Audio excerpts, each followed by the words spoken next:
C'est trop tard, t'as loupé la meilleure année de l'or depuis 1979.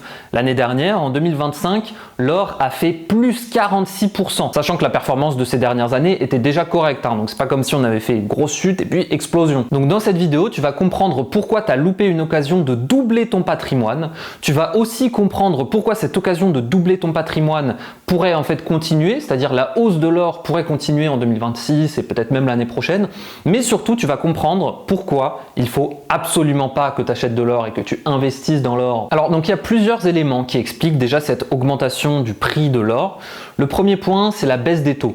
En gros, les banques centrales, donc les banques qui décident de la politique monétaire des différentes zones économiques dans le monde, donc par exemple la BCE en Europe, la Fed aux États-Unis, les banques centrales ont décidé on va baisser les taux d'intérêt, ce qui permet par exemple aux entreprises de se financer à un prix plus bas, ce qui permet aussi généralement au crédit immobilier de baisser un petit peu.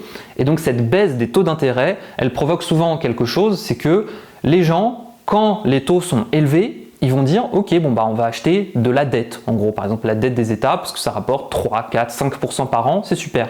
Mais quand les banques centrales disent on va baisser un petit peu les taux, les gens se disent ça rapporte plus grand chose, c'est plus 5% mais par exemple 2% aujourd'hui, ça rapporte plus rien, on va enlever notre argent de ce marché et le mettre sur autre chose, par exemple l'or. L'autre point c'est l'instabilité. Alors souvent l'or performe assez bien dans les périodes d'instabilité géopolitique, etc.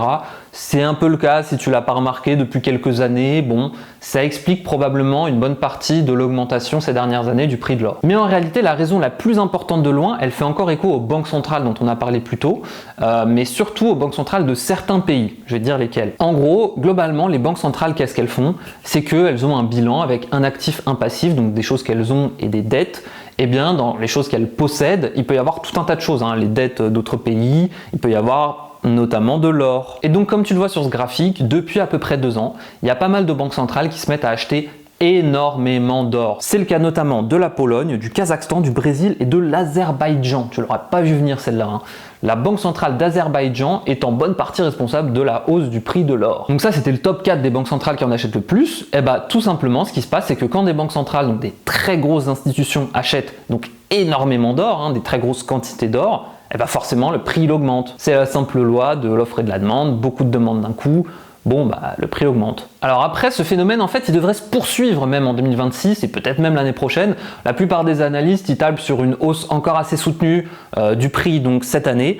La réalité, c'est qu'on peut aussi s'attendre peut-être à une correction, comme souvent quand il y a des très grosses hausses sur pas mal d'actifs, il y a pas mal de gens qui vont prendre leur profit simplement, vendre pour récupérer un peu d'argent. Maintenant, la réalité, c'est qu'il y a quand même pas mal d'incertitudes encore géopolitiques, la baisse des taux devrait se poursuivre, et les banques centrales devraient continuer à en acheter de l'or. Donc on a des raisons de croire que ça va continuer l'année prochaine.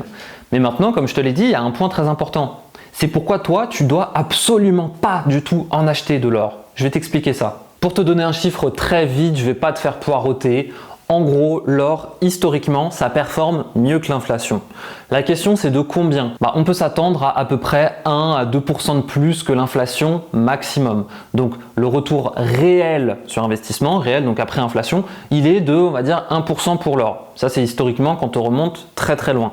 Maintenant, quand on compare avec, alors souvent c'est le SP500 qui est pris, mais en gros avec les actions, avec le marché boursier mondial, généralement on est plutôt dans les 5 à 6%, encore une fois, réels, donc net d'inflation.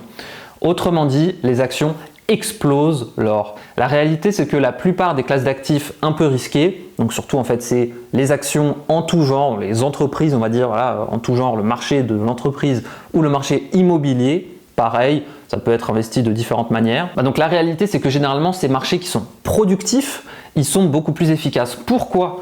Parce que, par exemple, quand tu possèdes une action, cette action, c'est une part d'une entreprise qui fait du bénéfice. Donc il y a de l'argent qui rentre, qui sort, c'est de l'argent qui est productif, entre guillemets.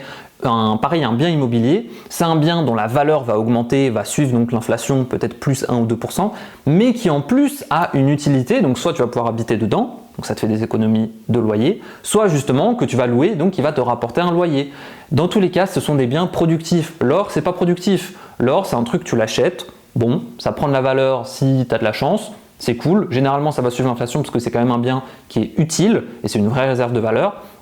Maintenant, c'est pas pour autant que ça va te permettre de gagner beaucoup d'argent parce que, encore une fois, ça n'est pas productif. Donc, ce qui est généralement conseillé dans la littérature scientifique sur ces thématiques, c'est de rester sur de la bourse, pourquoi pas d'ailleurs de l'immobilier de telle ou telle manière, mais l'or, c'est au maximum un outil pour diversifier. Ça peut être intéressant peut-être de prendre 10 à 20% d'or si tu as un gros portefeuille d'actions, donc un gros portefeuille boursier, et que tu souhaites par exemple un petit peu amortir les chutes éventuelles qu'il pourrait y avoir. Si tu es par exemple à la retraite et que tu as besoin de cet argent donc tous les ans, eh bien tu peux amortir un petit peu les chutes en mettant un petit pourcentage d'or, un peu comme tu peux diversifier avec tout un tas d'actifs.